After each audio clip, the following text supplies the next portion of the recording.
प्राचीन कालरू आज पर्यंत महान राजनीतिज्ञ कूटनीतिज्ञ तथा अर्थशास्त्री मध्यरु जदि सर्वप्रथमे कहार ना आसे से हेउचंती अतुलनीय बुद्धिमतार प्रतीक आचार्य चाणक्य अटंती। मौर्य शासन समय आचार्यों सफल कूटनीतिज्ञ आज भी बने पकाए। चंद्रगुप्त मौर्य को राजा हेबाई जो सफल योजना प्रस्तुत करते आज पर्यंत भी पंडित चाणक्यों प्रस्तुत शासन आज भी आम देश भारत में प्रचलित। हेले दर्शक बंधु, विचक्षण बुद्धिमता पंडित चाणक्यों मृत्यु केमिति हैला कौन आपण जानिछंती? चलंतु जानिबा संपूर्ण एही वीडियो रे। ता पूर्व आम भिडटी भल लगे दयाकोरी लाइक करी आम चैनल को नुआ करी आसते दयाकोरी टिके सब्सक्राइब कर दिंतु। दर्शक बंधु, आचार्य चाणक्य ना केवल एक सफल राजनीतिज्ञ थिले ताहा नुहे बरं जड़े शिक्षक, लेखक, अर्थशास्त्री थिले। तांको पितांको नाम थिला चणक। तांको पिता चणक ही चाणक्यों नाम कौटिल्य देइथिले। कुहा जाए कि राजद्रोह अपराध रे चाणक्यों पिता को हत्या कर दिया जाइथिला।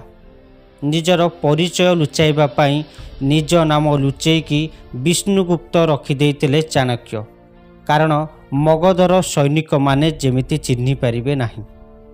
तापरे से निज नाम बदला करी तक्षशिला विद्यालय रे पाठ पढ़िथिले।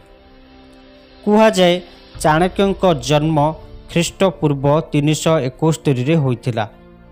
चाणक्यों उल्लेख विभिन्न पुस्तकरू मिलता है। सेथिमध्यरु मुद्रा राक्षस, वायु पुराण, मत्स्य पुराण, जैन पुराण आदि रे संधान मिली। बृहत्तक तथा कोशरे चाणक्यों पत्नी नाम यशोमती थिला। मुद्रा राक्षस अनुसार चाणक्यों नाम विष्णुगुप्त थिला। आचार्य चाणक्यों मृत्यु को नहीं इतिहास ग्रंथ रे विभिन्न कथा रही। हेले एमानक मध्यरु सत्यता आज भी रहस्य घेरे रही। कुहा जाए कि चाणक्यों सबु काम सारिबा परे एक रथरे बसी मगधर जंगलर शेष आड़कू चली जाइथिले। हेले तापरे से आउ पछकू फेरी नथिले। अन्य एक पुस्तक उल्लेख अच्छी मगधर राणी हेलेना आचार्य चाणक्यों को विष दे हत्या करथिले। अन्य एक कहानी रे रही बिंदुसारंकर मंत्री सुबंधु षड्यंत्र करी हत्या करथिले। किंतु किछि लोकंकर कहिबा कथा अनुଯାयी आचार्य बुद्धिमता व्यक्ति थिले, तांकू एते सहजरे केही हत्या करि परिबे नाही।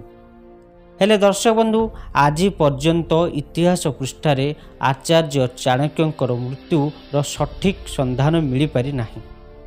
जदि आपणक पाखरे किछि तथ्य ताहे ताहले आपण माने आमको कमेंट माध्यम रे जणांतु। हेले महान चाणक्यों कूटनीतिज्ञ आज भी भारत रे बेस जनादृत लाभ करिछि।